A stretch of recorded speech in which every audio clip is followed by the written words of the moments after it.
Hello. Hello, everybody.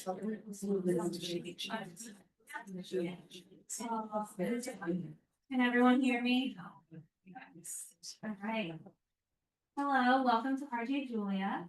My name's Jackie. I'm one of your many event hosts this evening. Thank you so much for joining us. I know it's a packed house, so we appreciate you all getting cozy tonight. I have the great pleasure of introducing our guests, Kara Sunland and Rich Cohen. A little bit about them before we get started. Kara is a 3-time Emmy award-winning journalist, who you probably recognize from your TV screens. One of those Emmys actually being won for anchoring breaking news coverage of the Rich Dulos case. She is the chief digital anchor and Great Day Connecticut co-host on Channel 3. Rich Cohen is the New York Times bestselling author of several novels, including Tough Jews, Monsters, Sweet and Low, and The Fish That Ate the Whale. He is also a writer-at-large for Air Mail and a columnist at the Wall Street Journal. He joins us here tonight, as you all know, to discuss his newest novel, Murder in the Dollhouse, which I would show if I had an extra hand.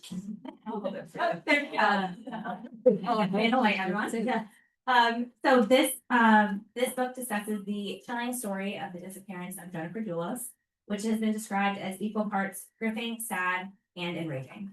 I was able to get my hands on a copy a few days ago, and let me just recommend to everyone that before you open this book, make sure you have a large chunk of time because you're not going to want to put it down once you start reading. We will have time for Q&A after the event, as well as books for sale. So if you haven't gotten your hands on a copy, they'll be available at all of the registers after the event. So without further ado, I'm going to hand it over to the people of the hour to take us away.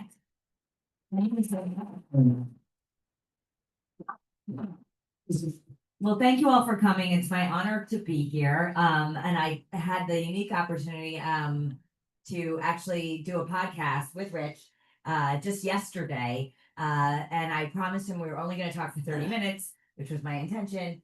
And we talked for almost an hour because it is a really gripping novel. And even as someone who's covered the story from the very beginning and stayed on the air for hours during the breaking news coverage of Dulos killing himself, there's so much information that you have uncovered or stitched together or really just been a masterful storyteller. So I'm going to ask some questions. I know you're going to have questions, so we'll save it. But I think it's interesting to start with why you decided to write this story, because so much has already obviously been written about the Jennifer Dulos case. I live in Ridgefield, which is like about an hour and a half away. And when I first heard about this story, it was just in the way of a husband and a parent, just other parents talking about it, freaked out and really upset by it. This is just in the first, when everybody else started talking about it, like the day after that somebody very much from our world whose life mirrored our own had vanished, is how they first said it. Like we didn't really know about Rich Dulos yet. And Graydon Carter, who's the editor of Airmail, asked me to write about it because he knew I lived nearby.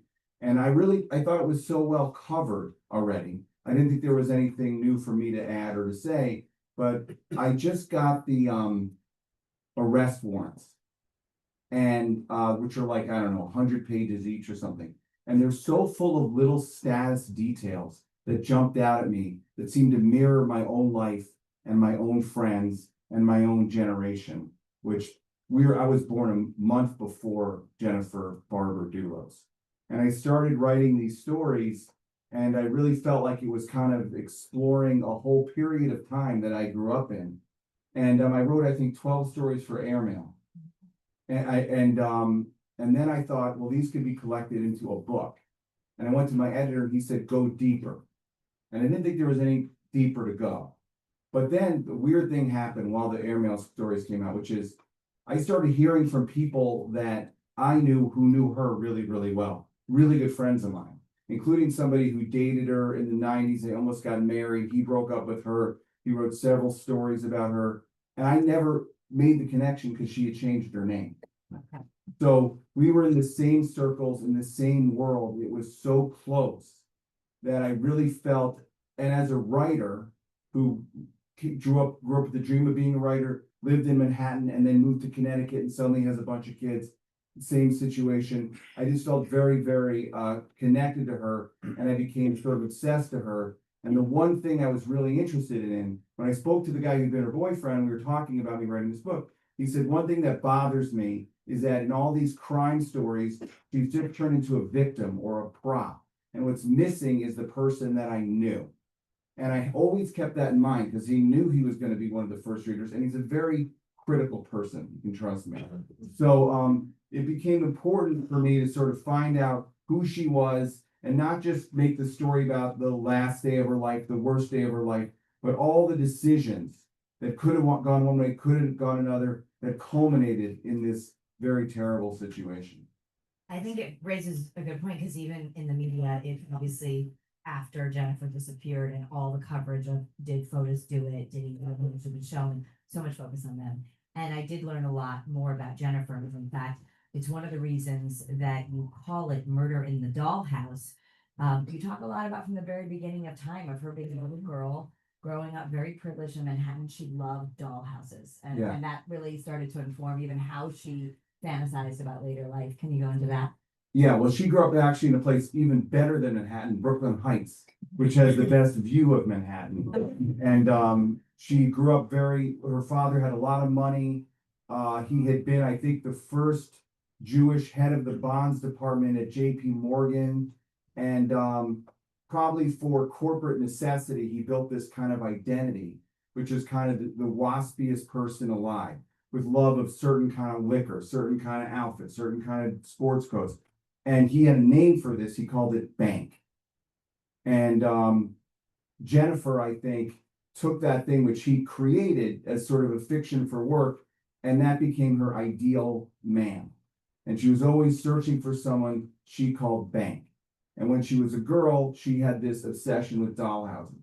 And I know about this because she wrote about it in a magazine edited by my friend who dated her. And she was very interested in creating the perfect family in this dollhouse, this ideal situation. And when she moved to Farmington from New York, ultimately, and lived in a 10,000 square foot house and with every amenity you could possibly imagine, you got the sense that she was doing the real life version of what she did with the dollhouse. You know, she had 5 kids in 7 years, which that's rough, man. I have 4 kids, but I stretched it out. And even that's rough. And you know, it's a fantasy. And by the time she realized it's a fantasy, she's too late. And there's a line that I came across while reporting the book from her own pen, from a note she wrote, where she was writing about Rich Dulos, who would kill her not long after. And she was thinking about somebody she dated in college at Brown, who was Bank, she thought.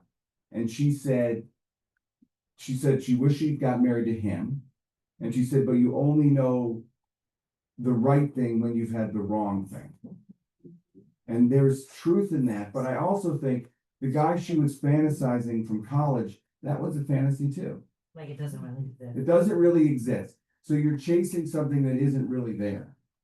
She was a very good writer, right? You were in some of the same circles. I know you went on to become a very known for your writing. I don't know what Jennifer would have done had she lived longer or decided to make that a full-time profession, but she was a great writer.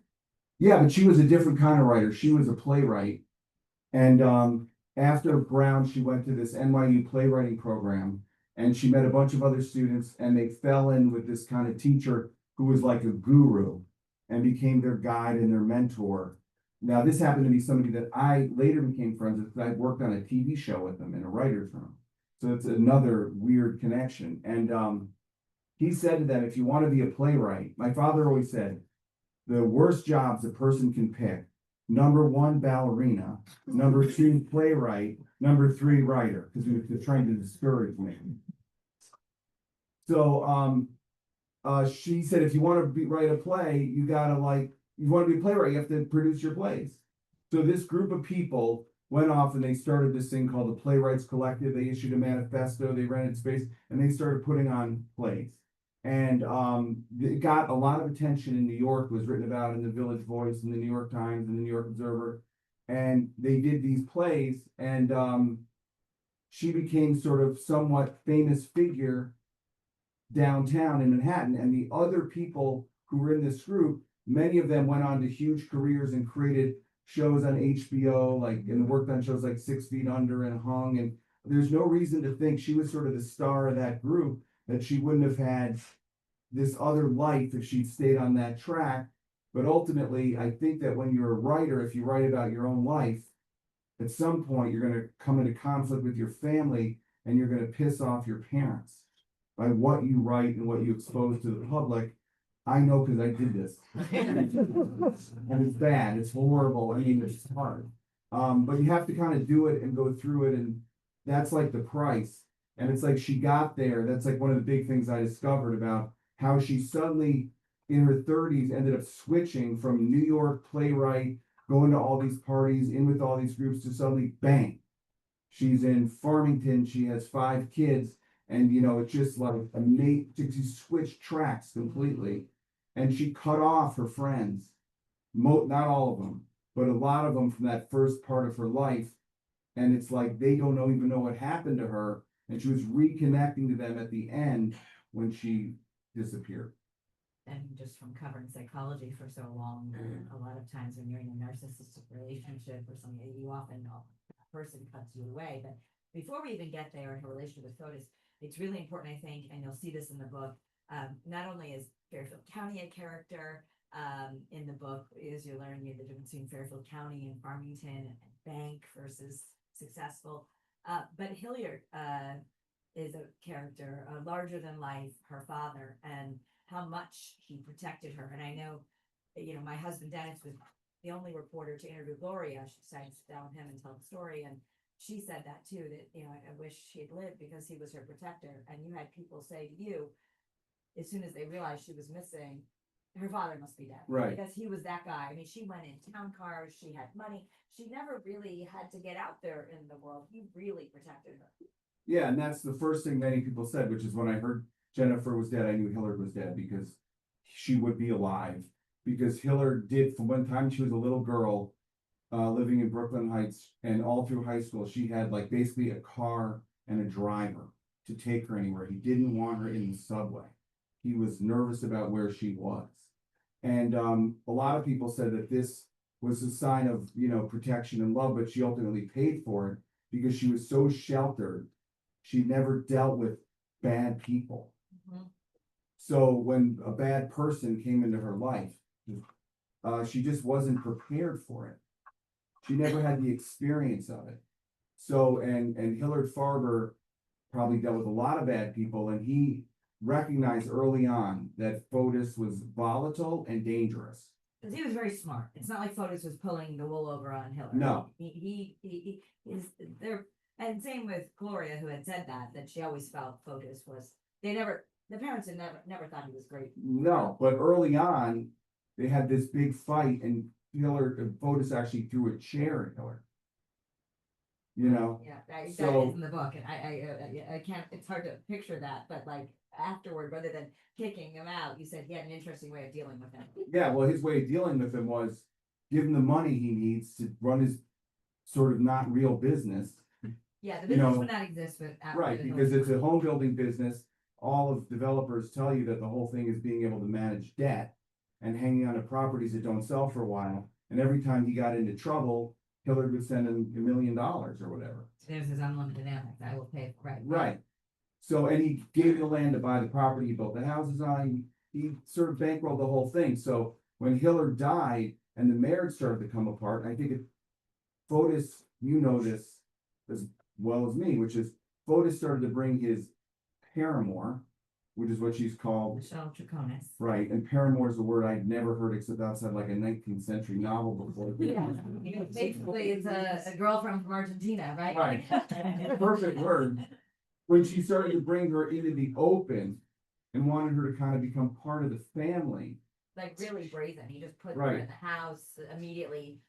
They're living in her house. They're putting her daughter in their kids' school. And they're all over Instagram together, and she's not keeping it secret. No. So that's the kind of thing where I don't think he would have done that if Hillard was alive. He was intimidated by Hillard, and somewhat scared of him. And Hillard had this relationship where he sort of paid him money to sort of stay away. And then Gloria did what anybody would do, what I would do, which is when he's now cheating on her daughter, he's taken all this money, he's become increasingly volatile, and she's basically no more money. And in fact, the money we've already given you, we want back. So that became a big, court case, which he lost ultimately, but it put him, you're looking for triggers that made him be violent, that's a possible trigger, which is he was in dire financial straits by the end. And Jennifer believed in the sanctity of marriage. You'll learn that in the book. She just wanted that dollhouse life, and she wanted to go to therapy or anything or figure out how to make it work. And she also was concerned about her oldest son, who was exhibiting issues with teen depression.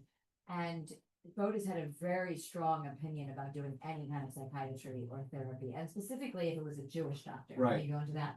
Well, Hillard called him an anti-Semite at one point, which is, I'm not saying I don't know about that, but By the way, Jennifer Dulos was obviously Jewish. Yeah. Hillard might have been trying to fit into the WASPy world, but they were Jews. yeah, It was just a thing of like, we're the first Jews to be allowed into this club. right. It was very important to, like, whenever they joined a club, she'd always say, we were the first Jews they ever had. It's like the Groucho Marx joke, which you wouldn't want to be a part of a club that would let someone like you in, basically. So, and not like Fotis was a WASPy, he was Greek. He was great. Greek Orthodox, he was not that either. But And didn't come, I don't know what he came from, but it wasn't Jennifer's background. no. Yeah. And he was middle class and working and striving, and very much striving. Yes, It's like he was always trying to climb. to climb. Okay. And, Yeah. and in the Brown world, people might not have known. He was around all these very wealthy Ivy League elites, but people just because he was handsome and had an accent. And there were a lot of very rich expats or whatever, foreign students at Brown, a lot from Greece, and they're like the sons of shipping heirs. That's like the, Aristotle and Narcissus. And people would think he was that, and he let them think it, What he was. but he wasn't. So he thought, because he married this Jewish woman with these Jewish parents, even though she'd converted, she wasn't religiously Jewish anymore. He thought that all the Jews in the world would combine against him to thwart him. He was a paranoid person when you read about him. So he thought psychiatry was sort of a Jewish thing, and that if you bring a kid to a psychiatrist, they'll always find something wrong because that's their wealth, that's their money ticket, that's their annuity. So he wouldn't let kids go to a psychiatrist, and then when he did let him go, the condition was it couldn't be a Jewish psychiatrist. And he did that all throughout. And the other thing is, I think he was also very much what you call, I guess, a male chauvinist. And he felt women have a place that's kind of below. And almost like if a man had an affair, that's okay as long as he's providing a home, children. But the joke is the money's also coming from the woman. So it doesn't really, the old world Don Corleone sort of sense. But he had this idea. And now suddenly when he winds up in this very contentious divorce, where there were over 400 legal filings before they even got to the divorce part, suddenly he's fighting against Jennifer, her mother, and the judge, and also Jewish. 3 Jewish women. So he sort of felt like they were out to get him. And the crazy story about how he tried to have the judge kicked off the case. You talked about, fill us in, you talked Okay, about. so he thought this judge was out to get him because she's a woman, she's Jewish. So the judge's husband was a very prominent divorce attorney in Manhattan. And he called him up and sort of consulted after the judge is on the case and asked him, that he said the retainer was $25,000 or something. And then he asked her to have removed because she was conflicted because she'd been talking to her husband about being a lawyer. It's like the thing when in Beverly Hills, when somebody's going to get divorced, they try to have a meeting with every single divorce lawyer so their spouse can't find a lawyer because they all have to recuse themselves. He tried to do a version of that, but the case had already been going on. And as it went, I think what we realize is the system, you'll learn a lot about. I didn't know this, that Stanford specifically is this court where it's like the Super Bowl of divorce. So it's just all very wealthy and and like extreme cases. But even on that level, this was extreme with how many filings and how many this and just how exhausting it was for Jennifer, for fighting for her kids. For him, he doesn't have any money, Right. and just there's a whole different kind of. I think divorce is bad, but in this world of the uber rich and the uber wealthy, it really goes on and it gets even nastier. Right. And here's like a weird example of what he would do, which was sort of fascinating, which is they had, like, let's say a psychiatrist for the kids. And they would bill and they're both supposed to pay half. He wouldn't pay his half. She would have to pay both halves. Then he would go to the judge and say, we can't just trust a psychiatrist that she's paying.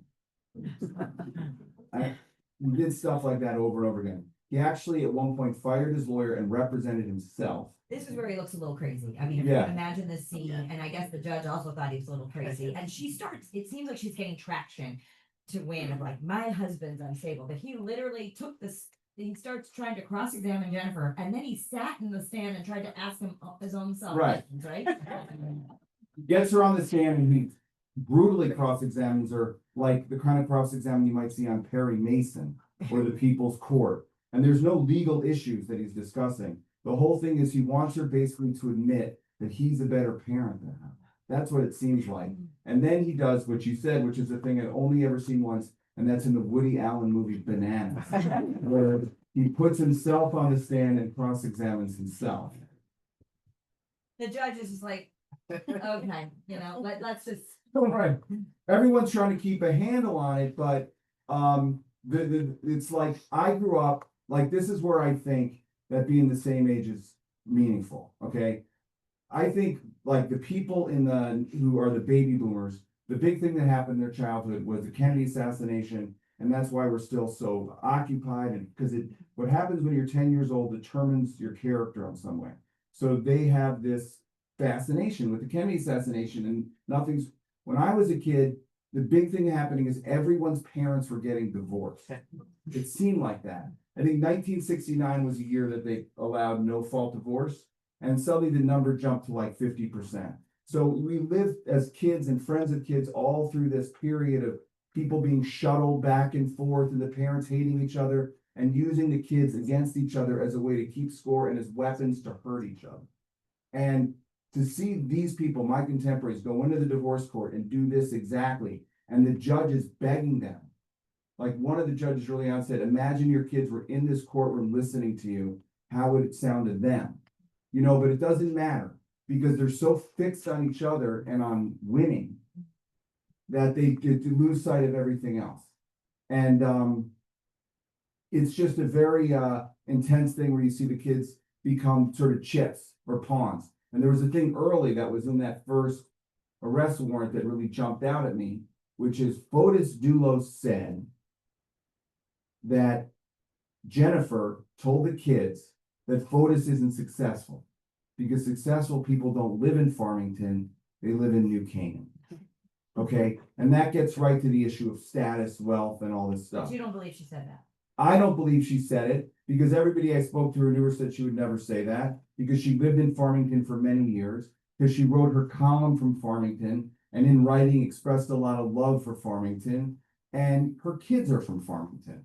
Okay, and they grew up there, and some of the best moments of her life were in Farmington. But I do believe he believed she said it because it was his fear of kind of that he was going to be left at a lower status than her, that she was moving on back to the world she came from, and he was sort of being left behind. And I think in his head, he thought her by taking the kids and going to New Canaan, not going to West Hartford or Avon or something, meant something that touched on his insecurity. Yeah. And, given the time we're going to have, I know I want to get to some of that you're going to read so many details in the book, but let's fast forward ahead. We've sort of set the scene that Fotis isn't right. You go on to interview, which I thought was so interesting, some really top legal analysts and court psychiatrists and people who really study psychopaths. And even you talk about the scale of psychopathy, and rather than call him a psychopath, you just explain what and he seems like he checks every box. Right. So I asked you this in the podcast. Do you think he's a psychopath? I see. The problem is people think of psychopath, they think of John Wayne Gacy or something. But That's having lack of empathy. It was what Yes. we really learned. And I mean- having like pure narcissism, you don't see how other people feel, right? right. Well, Or remorse or so the big question for me started like, is he like a normal person pushed to an extreme by what happened? And is there a spectrum and any person can be driven to this extreme and he did this thing on a bad day and it could happen to anybody? Or is he different? And I kept coming up with the answer that he's different. that's what he said. Yeah, and that's when I was talking to all the experts who explain this. But I think 5% of the population could be defined as psychopaths. And what it means is exactly what you said, which is they have no empathy. To me, it's always been a definition of evil, which is you see other people not as people in themselves, but as objects. And in this case, an object to get what you want, which what Jennifer was at the beginning, when she had the money and she was beautiful and it was an access to set up this business with the money. And at the end, she was an object in his way because she wouldn't let him have the next thing he wanted. And another one of the chilling things she says is she said she never said no to Fotis until the Michelle thing happened. That was the first time she ever said no, and look what happened. So I think that he is, like, to me, and then when you mark down I have a list in the book of all the things that they use to define psychopathy. Like if you're 10 out of 20, you're like psychopath, he's like 15 out of 20. Yeah. It's really interesting. And then, so we get to the point of that day, and a lot of people, there's still questions. The police still have questions about how exactly did this happen, and how did he get away with it until he didn't, and where's the body? And I know that's a big question for a lot of people, but let's just go to that day where she's moved to New Canaan. She's snuck out. I mean, essentially, she's had help and moved out, not letting him know, and instructed Lauren Almeida, the nanny, do not answer his phone calls, and he's calling like, I just want to know you're okay, but they wanted to make sure they're away and safe. And so he gets out, and that of course is the story where, as I now today go and MC the Jennifer Dulos domestic violence walk, it's a story of all those people who fill the Argo Stadium of so often the most dangerous time is when people are leaving. And that seems to be the case with her. He really starts to become unraveled when she takes the kids and she's away, and he can't get access. And then he's learning that he's not gonna have any money. Like, his world is unraveling, but yet it wasn't out of, he planned this, what you detail. According to the book, he really planned. It wasn't like, I'm just so mad I accidentally killed her. Right. Well, that's what convinced me that he was a psychopath, which is he did it so coldly. I can understand it'd be horrible, but if there was a fight and there was some physical altercation and something happened, that's something else. This was carefully and coldly planned. And you probably remember the extent to which he attempted to hide his tracks. And what he did was a lot of smart things. He shaved his head to look like one of his employees. He took his employee's truck. He parked his truck in one place, then rode his bike the rest of the way. He drove a very unusual bike, by the way. Yeah, with Ram's horn handlebars. And he drove her body in her own car and then left it at Waveney Park in New Canaan, backed up into a tree in reverse, left in reverse. So it would look like somebody had grabbed her. She'd been trying to get away. She'd been pulled out of the car and was buried somewhere in Waveney Park. So, or stolen, or taken, right? Yeah, or taken, or it would put them in the wrong direction, looking at the wrong person. Yeah. So, but another thing about psychopaths I found out is they're arrogant. They think they're smarter than everybody else, and he really underestimated the police. And the technology that exists. And the technology, which I consider part of the police. Yeah. So it's like this amazing, it's really a story about unbelievable police work too. Yes, and that's, you'll see this in the book, but we did another, in our extensive reporting, Deputy Chief Brian Foley talked about when he was working on the case, and they said, well, do you have cameras, in that area of Albany Avenue where, his phone pinged, and he shouldn't have been on Albany Avenue in the rough end of Hartford, and do you have cameras there? And Brian Foley told us in an interview, he's like, cameras, I'll light the whole place up. Right. And they can see him everywhere dropping these bags, which, So what he did that was smart is he left his phone at home that day, and his alibi was at home, and including details like he said Michelle said they woke up and had sex in the shower. Remember all that stuff? Yeah, like in these alibi scripts that he apparently told Jennifer what to say, but I told Michelle what to say, but they didn't have sex in the shower. Right. And he wasn't even there. Yeah. But leaving his phone at home, so when they looked for where his phone was that day, it was at his house all day. So that was smart. But then after he killed Jennifer, he took a lot of the physical evidence. Bloody t-shirts. You really write. It's hard to say you write beautifully about such an awful thing, but I keep thinking about the Vineyard Vines t-shirt. Yeah. That's the quote on. Because it's that kind of stuff, when they hold it up in court, it makes it so real. Every day should feel this good. Yeah, that's what her t-shirt said. Every day should feel this good. And it was like her favorite shirt. And then they also found zip ties with bloody zip ties, meaning he tied her up. He bound her. So And he took all this stuff, put it in these garbage bags, Mm. and he then went to this other house that he was trying to sell because he was a developer. Michelle Chaconis met him there. They cleaned up all this stuff. And then he went back to his house and grabbed his phone. And then with his phone went down to Albany Avenue and put the stuff in the garbage can. With Michelle. And so they're at this point, he's got Michelle in the car. Right, And she claims they had no idea what they were doing and they were gonna go to Starbucks. right. Now, if any of you have been, I live in the West End of Hartford and I do go to Starbucks in Bishop's Corner, but you don't generally go to Starbucks out on Albany Avenue. I don't think there even is one in Right. the areas that he is, and nor, you know, if anyone lives around there, I tell my kids you're not allowed in that area, go to Starbucks this way or Right. something, And so. not only that, on the way, one of the cops told me, I think that the route they said they took, that showed they took, they passed 3 Starbucks. You know, Michelle Draconis, I didn't ask him the podcast, at one point she's, seen on the only time she's seen is she's putting her hand outside. She says she was getting rid of gum. getting rid of gum. What do you think it was? Probably. I mean, I don't think there's any reason to think she was. The point is, okay, so I'm just making sure there's no like little kids here, because this is kind of gross detail. So the point where I was reading the stuff and knew she's 100% guilty, right? Is he takes her stuff, or the evidence, he brings it, meets her at the house, and then he's just killed his wife. And what do right after? You wrote How to Celebrate a Murder. Yeah, they have sex against the passenger side door of the car where her body was. Like as if to I celebrate. never knew that detail until I read your book. Yeah. But Pablo was coming up to get his truck, the worker, who POTUS had said, you take my Raptor, I'm taking your truck. And he came like, I really want my truck, And he comes up, he's like, oh, sorry, I didn't mean to intrude. But- Yeah. and- One of the reasons so badly wanted his truck, it's these like little details, was his vape charger was in it. So he goes to get his truck and he interrupts them having sex and whatever This would have been, Yeah. So my confusion, timeline wise, is did he not know Jennifer was missing at that point? Like, No, she wasn't even barely missing. okay, so Because- I'm like, well, don't you know, the whole world's looking for her, but it wasn't, he didn't No, know. so basically what happened is, so just to finish the other thing, which is he goes back to his house, he gets his phone, he goes to Albany Avenue. Yeah. So he's got his phone now, and she's got her phone. Yeah.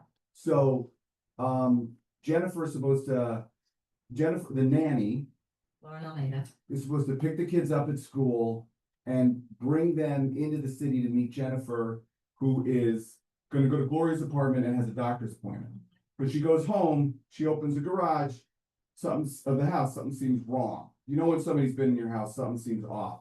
And Well, she saw Jennifer had left her teacup out and a bag. She wasn't there. She was the neatest person. So she never even didn't just walk her cup to the sink. She washed it out, put it in the dishwasher, and the Right. cup is there, the bag is out. And then she goes to get a paper towel to clean something up and realizes there's no paper towels, like 1 roll, 2 rolls left, and she had just stocked them the night before. And if you're the nanny, you know if you just stocked them. right, it was like one of those 15 packs, and there's no paper towels up, and there's stuff missing. And she starts texting Jennifer, and Jennifer doesn't respond, which she's one of those people that responds immediately to every text. And then she calls her, goes straight to voicemail. And meanwhile, she's supposed to bring the kids into the city. She brings the kid to the doctor's office. The doctor said she's never been there. So at that point, she calls some of Jennifer's friends. They call the police, and that's when she's missing. That's when she's missing. So at this point, Pablo, how do you say it? Pavel is who's the worker who has the shaved head, who perhaps he was the one given immunity. And we didn't, as the public, even as reporters, I don't know that we got to know as much about what he was saying that actually meant something until I read your book. But he said stuff that he might not have realized was important, but it was important to law enforcement. It was starting to really make sense to them after they gave him immunity. Yeah. And well, the big thing he did was, after he drops the truck off, you probably remember this, which is he's used Pavel's truck. Pavel wants his truck back. POTUS doesn't want to give it back because he knows it's full of evidence. Tells him to go switch out the seats because he thinks they're ghetto, but don't tell him you're switching out Right. the seats. Just say you need hardware. He's got to change it. How many times do you borrow somebody's car and after you say, oh, by the way, change the seats? Not get it washed or clean it, actually change the seat. Yeah, and he's like, I don't want to change the seats. He's like, change the seats or you're gonna be in trouble. And Yeah. he kept insisting that he change the seats, and he wasn't doing it, he was saying something. So finally, Pavel changed the seats, but he kept the old seats in his garage So when the police started questioning him, they said, "Oh, by the way, I have the old seats. Would you be interested in those?" And those are covered in Jennifer's blood. And you know, if you go to Avon, you know we call it in our family the Yellow Man Car Wash because my kids always wanted to go to the Yellow Man Car Wash. But there they work. Going, I cannot go to the car wash anymore without thinking of that. They're at Russell Speeder's Car Wash going through Right. getting a detail job. And also, Both Michelle and Fotis after the crime. the other thing about Fotis was, so he's such a charismatic guy, so handsome, and he's got this plan that's so carefully plotted. And he kind of broke down, like after the crime, which is like, I mean, that he made a bunch of mistakes. So the police called him that night, and when the police told him Jennifer was missing, he didn't act surprised, and he didn't ask where she was. He didn't seem to care. And they asked him to show up the next day in New Canaan to help with the case, and he showed up 3 hours late. And he showed up with his lawyer, but it's the wrong kind of lawyer. It's a divorce lawyer. Divorce lawyer's not gonna help. This is the key moment because that's when the police get Fotis's phone. Well, in the way they get it, the lawyer has the phone for some reason, and gives it to Fotis, and Fotis, the cop says, "Is that your phone?" And Fotis says, like as if he's got the, the Jedi mind trick. Fotis says, "Yes," and he says, "Can I see it?" "Yes." And he gives him the phone, and he goes, "What's your code?" And he says, this tells his code, which is a stupid code. 00000. And then the lawyer says, "Hey, you can't look at his phone without a search warrant." And the cop says, "I'm not looking at it. I'm gonna put it in airplane mode so nothing can be tampered, and I won't look at it till we get a search warrant." They get a search warrant, and the phone shows that at whatever time that night, he was on Albany Avenue in this bad neighborhood in Hartford, which made no sense because it's nowhere near where he lives, and why would he be there and everything else. So they then called and they asked if there's any cameras, and because he assumed, because it's such a bad high crime area, there will be no cameras. You can do whatever you want, and just the opposite is Nobody true. would care if there was bloody things in a garbage. Right, they just another crime, another murder, big deal. And so they went, and they found, but they made one mistake, which is because it was just the 6th anniversary and it was Memorial Day. It was Memorial Day weekend, so the police waited an extra day to go search those garbage cans. And they got taken to the dump. Half of them got taken to the dump. And in that half might have been the murder weapon, stuff they didn't found. There were stories in the Harvard Current that somebody did find a knife, but he, crack addict, but He sold did, it his name somewhere. was Fudge. But And he traded the knife did for you ever crack. get to talk to him or I no? tried to find him, he vanished. Well, and to they found obviously a lot of the bloody things, the zip ties. Yeah. Is it almost done? Okay, so it's almost time for Q&A. I'm gonna ask one more question and then we'll get to Q&A because I know it's a question that so many of you have and that the family has. Where do you think the body is? So this is just obviously my speculation, but basically, as we said, the amazing thing the police did is once they knew he had taken the employee's truck and not his own truck, and once they realized he had shaved his head and he changed the license plates, they then were able to find images of him passing rest stop, passing gas station, all through the day, and they pieced it together like a puzzle, and they almost had a film of him the entire day, except there were 2 gaps. One was in the morning in New Canaan, right after the murder, and one was in the afternoon in Farmington. So people believe that he must have gotten rid of the body in one of those 2 gaps. I don't believe he would have taken her body, put it in that truck, which if you listen to Pavel and people who knew about the talk, said it was a very undependable truck, that it broke down, sometimes it didn't start, and it would have been very risky to drive up there with the body. I believe he got rid of her body somewhere close to the house where he killed her. And one thing that's been suggested to me is there might have been another person who helped him, who possibly even came in from Greece, where he was a Greek national, helped him and left, and would have been gone by the time the police really started the investigation. And if that's the case, she could be anywhere around New Canaan because they're only looking, they have his path, they're looking around that area where he was. He takes her half a mile away and buries her in the woods.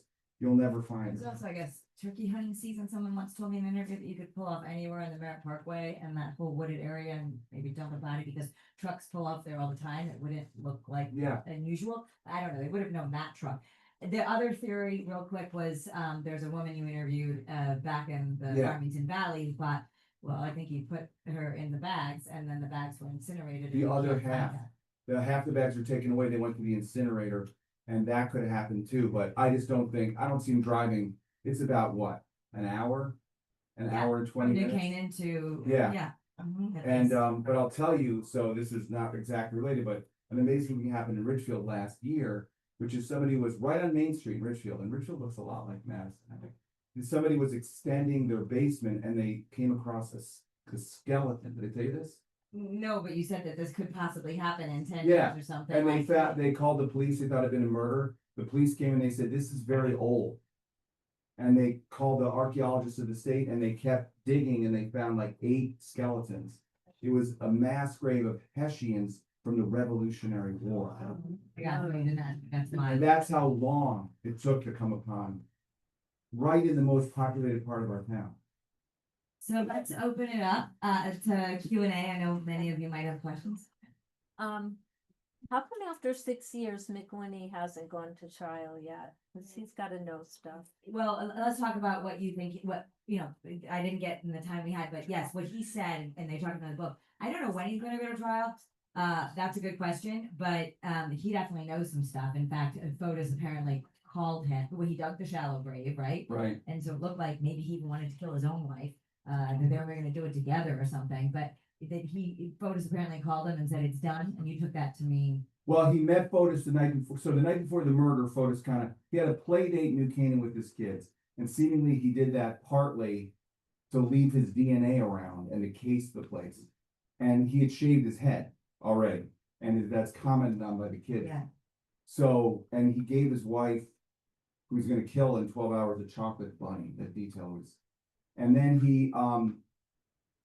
he goes back to Farmington and he has like a dinner party with his friends, some of whom testified, and they pour champagne and he toasts to new beginnings. Is Mawiney there? No. No, but in the middle of it, Mawiney shows up. Okay. And according to Mawiney, Fotis told him what he wanted to do. Okay. That he's finally. Yeah, he told police that he's. Yeah, he told police. It's some euphemistic way. Finally going to deal with the Jennifer problem, or finally whatever. Not flat out, Okay. but some euphemistic way. And then Mawiney tells him, "Don't do anything. It's a mistake." Da da da. And Mawiney, this is Mawiney's version, believes that he's convinced him he's not going to do anything. He's agreed not to do anything. And the next day, while Fotis is on Albany Avenue, he calls Mawiney and says, "It's done." And Mawiney says that's the first time that he heard about it. And then when there's an arrest warrant put out for Mawiney, he runs. Yeah, he was like running, like taking off. Yeah. And he didn't have the money to get out. By the way, heading across the border to Massachusetts. Everybody knows it doesn't have an extradition treaty. You're in Massachusetts, you're set. Nobody.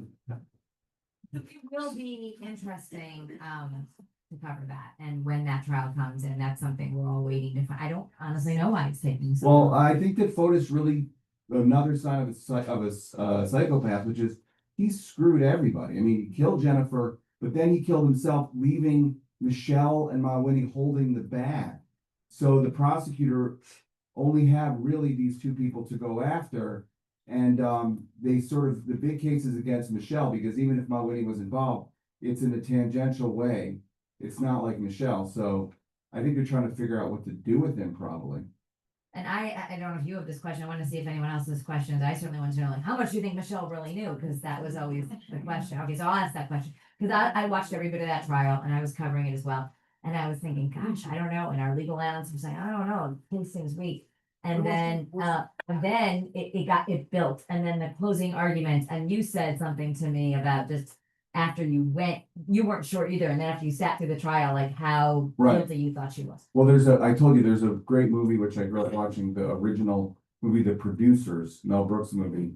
And they asked the jury, how do you find the defendant? And the jury says, incredibly guilty. And that's how after watching that case, because to me, the best defense for Michelle Chaconis is to say, hey, I'm victim number 2. He did the same thing to me. He did to Fotis. Actually, when Jennifer started dating him, they went out 3 times, and then she search the internet about Fotis, and turns out he was already married, and he hadn't told her. So Jennifer was the paramour, and he quickly got divorced. So he had a history of this, so she could say she was fooled just like Jennifer was fooled. But that's not really what they did. They kind of argued that Jennifer was driving. It almost seemed like they were saying Jennifer drove Fotis to it sometimes, you know? And then, Michelle's team. yes, Mhm. I mean, Michelle drove Jennifer to it, sorry. These Okay. very common American names. My wife's named Jessica, I'm named Richard, my brother's named Steven. You can always go to the truck stop and get her little name. So, very common name. So, but I think that the thing that really got me before the trial, which I think I talked about yesterday, is they interrogate her, and those interrogations, a bunch of them have been released. Like you can see them. Maybe they didn't release the entire thing, but they released chunks of them, and she just lies. So he told her to write down everything she did that day. So they tell the police what she did, but she leaves stuff out. So she left out the Albany Avenue thing. The incriminating thing gets left out. Like I went to the gym, I went to the supermarket, and then she just does things throughout the day to create an alibi. She takes a picture of herself with the robot at Stop and Shop in Avon with the mark with the time, and I got it right here in my pocket. You know, stuff like that. And then they give her, they reveal, well, we know that you were on Albany Avenue, and then suddenly her story changes to include that. And then her story changes to include that. So to me, I don't know, you know, the big question is, if she was involved, why doesn't she tell the police where the body is?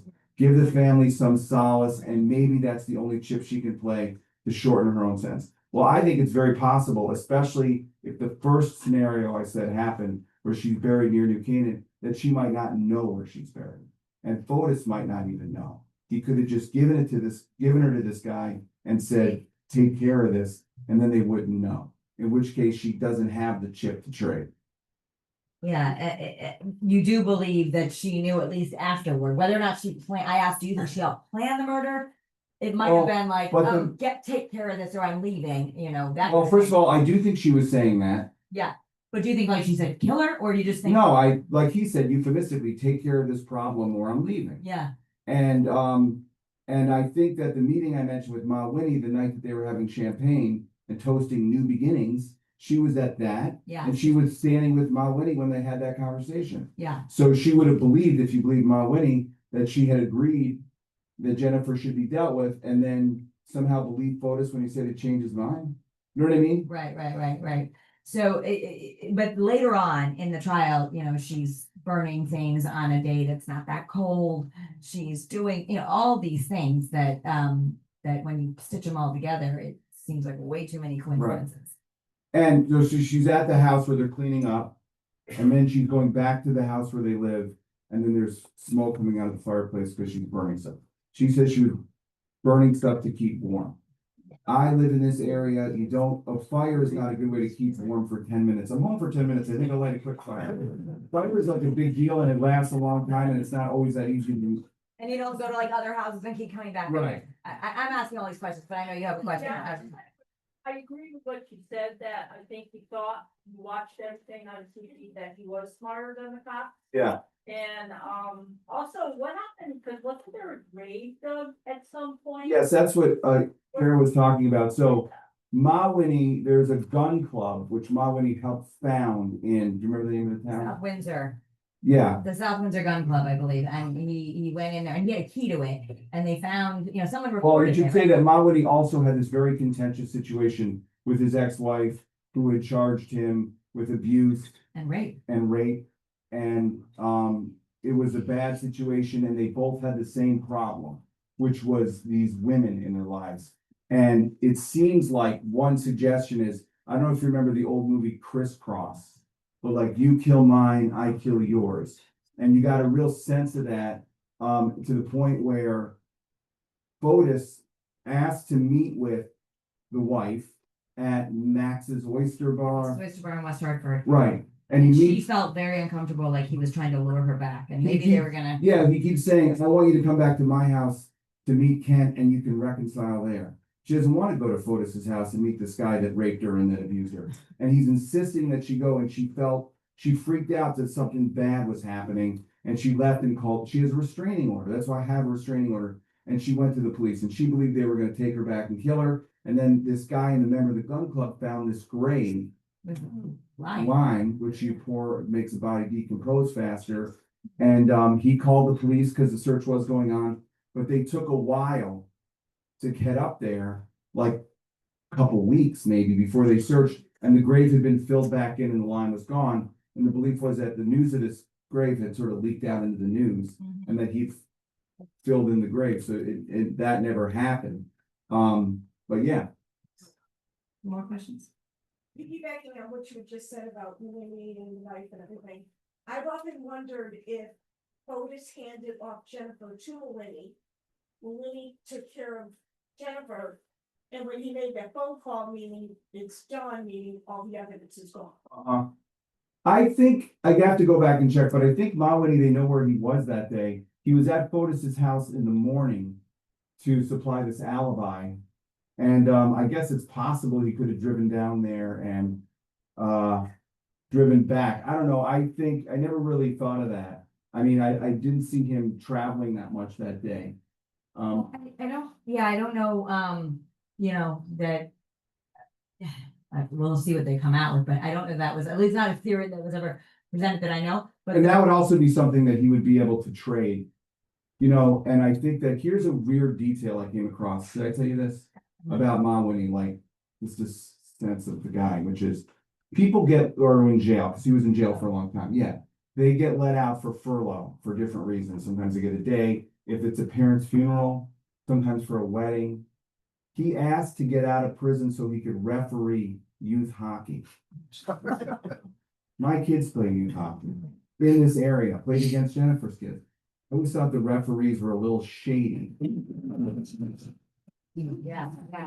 Either of you had the opportunity to interview Michelle or Pence, and would you ever want to? I've requested to interview Michelle. The Connecticut has state laws that you can't go to prison, but we've suggested that there'd be a way to get around it and maybe do Microsoft Teams, or if she okays it, then we could, you know, go another level and say she's okay, she doesn't have to leave, that kind of thing, but kind of challenge it, because in the past you can't really interview prisoners in Connecticut. And she has new attorneys now because John Schornher obviously lost his case, and it's gone nowhere so far. I do get tagged on her Instagram posts a lot, which she's not making. It's her family, Right. or people like letting us know about these new filings, but the new filings are so obscure Yeah. and so like She grabbed tiny straws. that like it's not even like something we can turn into a news story. Right. I mean, she did have one thing where someone wrote her a letter and that got published in Hearst newspaper. So that's why we thought, oh, well, you know, someone wrote her a letter and she wrote back and they Yeah. published the whole letter. But it's your experience of her in the courtroom. I think it's interesting in the book. You want to know what kind of woman is this? And some of the friends called her a bizarro Jennifer, that she looked like her, but she looked like she had dead dark eyes. She never looked, people could say it was cultural. She didn't look up, she didn't smile. She had a real problem being likable, I think, in Right. that case, you know? And I agree. And if I was her lawyer, I would not let this person give any interviews, whatever the law said, because she's a disaster. She would lie, she would change the story, and she would omit no empathy. Yeah. You know, and I heard from her because she wanted to get in touch with the person who'd been Jennifer's boyfriend, I mentioned, in the 90s, and talk to him. And I asked him if he wanted to talk to her, and he said, I don't know if there's a way to say no incredibly bitterly and sarcastically, but no, he did not want to talk to her. Did she write you from prison? Is that- Yes. The book, I guess, or, I don't know if she read my book, but she read Jennifer's essay from his book. gotcha, okay. And because he edited this book full of essays and she wrote one of the essays. So I think that, you know, whatever, I mean, what happened, the thing that really hit me in court in her trial was her parents and her sisters were there. And Jennifer's mother and her friends were there. And you felt like her father's like a very well-to-do person that is a cardiac surgeon for infants. That's like the hardest thing in the world to do. And obviously a very successful guy. And maybe in a different world, he would be friends with Gloria Farber. I mean, they weren't that culturally far apart, even though he was from a different country. And it's like sort of, my own father's 90, just turned 93. And you sort of feel like, you hate to say, you want people to live as long as possible, but some things as a parent, you don't want to live to see. And I feel like that was the case for both sets of parents. And I just felt really bad, that whole thing of the parents having to sit there through this just was very bleak. Jennifer, I'm sorry, Michelle's mom and sister, particularly her sister, they're so passionate about her innocence. Oh, you mean, oh, yeah. So I just wonder, like, do you think that she truly believes that the sister is innocent? Like, do they not know anything? Because when you hear her sister crying and talking about Michelle. Yeah, it feels very convincing. Like, I feel bad for this family. They're saying it's she's a victim of the system and. Right, Right, but they're her But- family.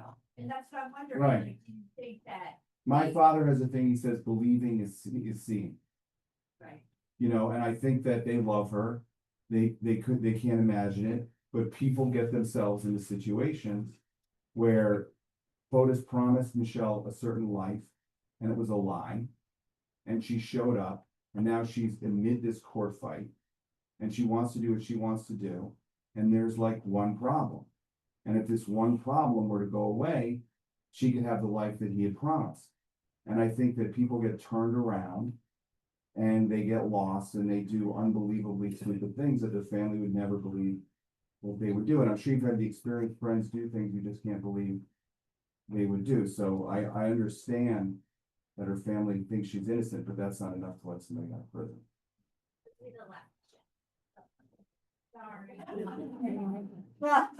You raised your hand a bunch of times, between you two, how about these last two, because they both raised their, okay, we'll keep them first, so, okay, so I feel bad.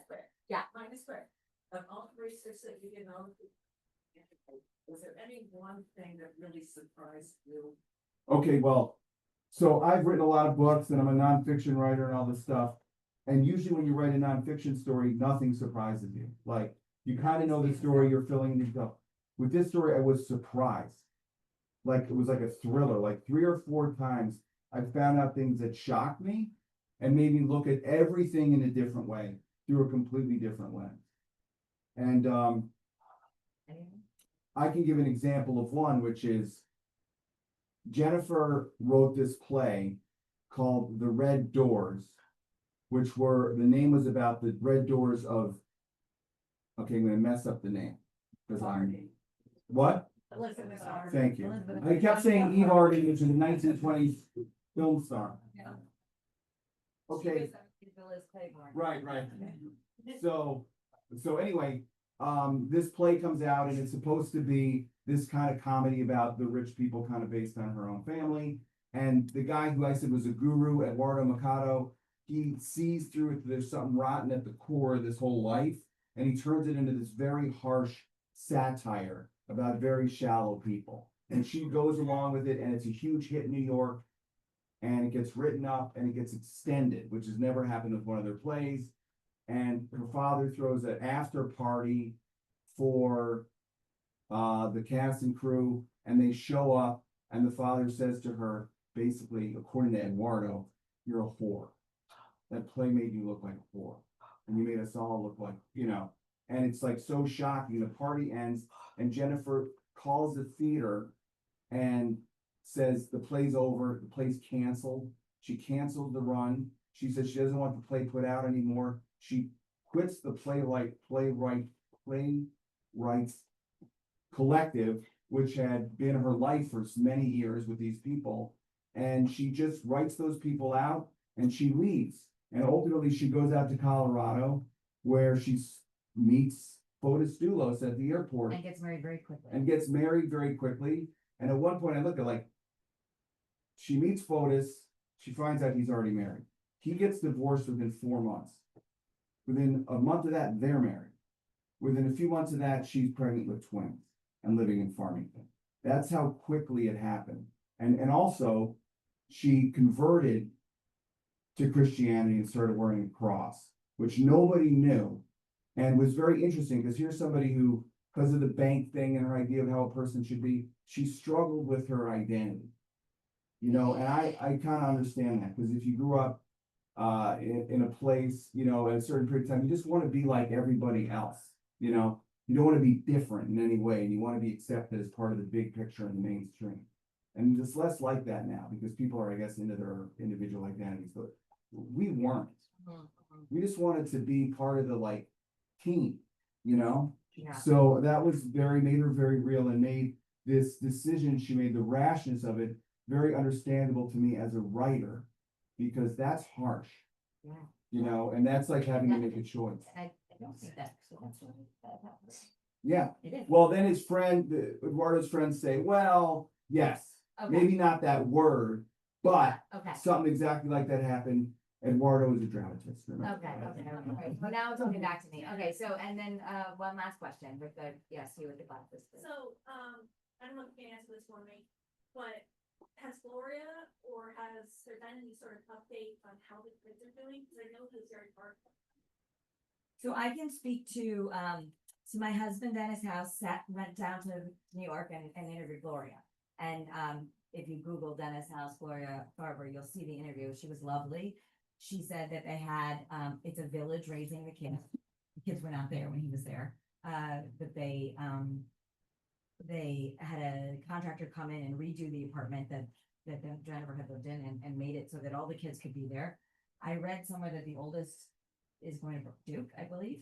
Oh, the oldest twins are going to do. Yes, so they obviously did well academically to do something And I like think that. they're really good athletes. Yeah, and so I don't know how they're doing. I know that Gloria didn't want to talk with the kids, but she said it's like a village. All of Jennifer's friends, Carrie Luft, who's the family spokesperson when you're watching the news and it says Carrie Luft, she's very lovely and she's always the one putting out the statements and leading the domestic violence walks and they say they all help, you know, I mean, Gloria's in her 90s. Gloria, interestingly, just this fall, decided to have a bat mitzvah. Uh-huh. So, and she, I mean, it'll come to me, but it's interesting because she said she did it for Jennifer, but Jennifer kind of turned away from her Yeah. for a while, but she'd never had a bat mitzvah and Gloria decided to get a bat mitzvah Yeah. at 90. Well, girls didn't get bat mitzvahs back then. Okay, okay. I know because maybe- my sister was the first girl to get a bat mitzvah from North Shore Congregation in Israel, like, But I mean, all that Gloria did say in that interview is that they're doing what they specifically said they didn't want to talk about the kids, which I know you did a respectful job of, Yeah. of not wanting to do that unless you had to either.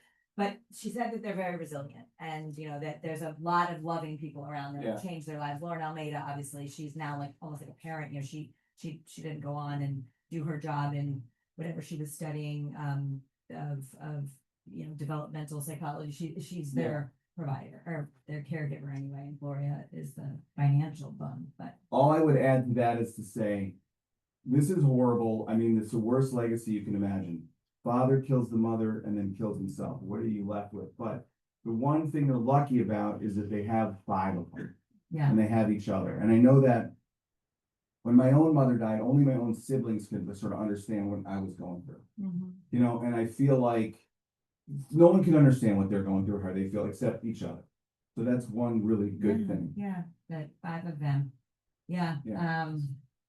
it's gotta be difficult, you know, It's their life, you know, that's the thing. It's like their life and.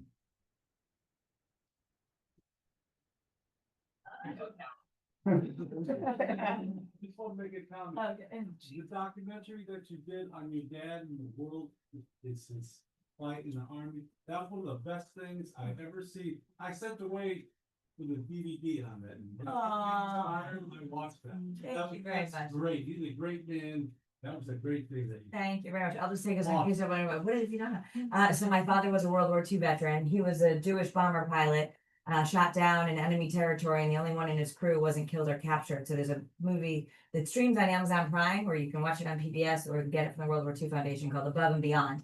And I retraced his steps. Huh. And So where was it? It's he in, was shot down in Belgium, Yaviki, Belgium. And there's a guy there who's sort of the savior of the whole story, Luke Paco, who's been collecting pieces of the damn Yankee, which is what my father named the plane, forever. And he still sends me pictures every 6 months. He goes out there with Tupperware and the ground still gives it up. And so we interviewed him and and he got the whole town. It was really emotional and interesting for me to learn that over there, American pilots, American servicemen are like Mick Jagger. I mean, they all just thank God, because if it weren't for them, we would be, you know, that Germany would have, we would be part of Germany. And so here's a man who wasn't even alive during World War II, collecting pieces of his plane, bringing his kids there. They raised money for memorial. He wrote a book.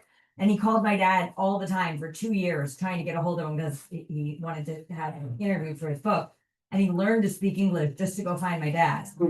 And anyway, when my dad ultimately became governor of Rhode Island in the 90s, he's been us now. He's like, oh, look, I can find him. And he did. And I keep the guy calling. And finally, my dad got on the phone. He's like, all right, if you write a book, of course, I'll come. Guy wrote a book. My dad went out to christen the memorial and yeah. So anyway, it's Bruce Sundlin. Okay. Bruce Sundlin. Yeah. And then I wrote a book about finding my dad because I didn't grow up with him. So that was another thing that some of you might have been here maybe like 10 years ago when I wrote the book. But yeah, so thank you. But I really, I'll say that because I was reaching out so quickly, I knew I wasn't gonna have a ton of time to read it the old fashioned way, although I'd love to go back. I listened to it on Audible also, which I found that the narration was amazing because it was like a gripping movie. Like I was excited to get in the car and drive my kids around because, it's very gripping. Like, I mean, whether you're gonna sit down and read this or you're gonna listen to it in the car. I don't know if you had a choice in the voice or anything, but I really liked it. That guy, listen to that guy narrate other books and I was like. Yeah, I was like, ooh. And you write very like, almost like a journalist, but like short declarative sentences. So it keeps you going to the next one. I love how like this. And it was interesting also for you to be writing in first person. You weren't just telling the story. I mean, every now and then you were a character in the book too, as you're uncovering these things and what you felt about it or what you discovered about it. Because I feel like it's always your personal perspective, even though you pretend it's not, it's always written by a person. Yes, Unless yes. the AIs take over, then it's a different. That, anyway, I'm sorry we don't have, I know there's so much more. I want to let you know that if you go to WFSB.com, there's a podcast there. If you have WFSB Plus, it's our smart app. You can watch the whole podcast. It's also on our YouTube channel. I know sometimes it's still a little bit difficult for people to figure out, so I did post the link on my Facebook page. If you go to Kara Sundlin, it's there. But we get like a 48-minute conversation, so a lot of what we covered here, but the book is awesome, so great job, thank you.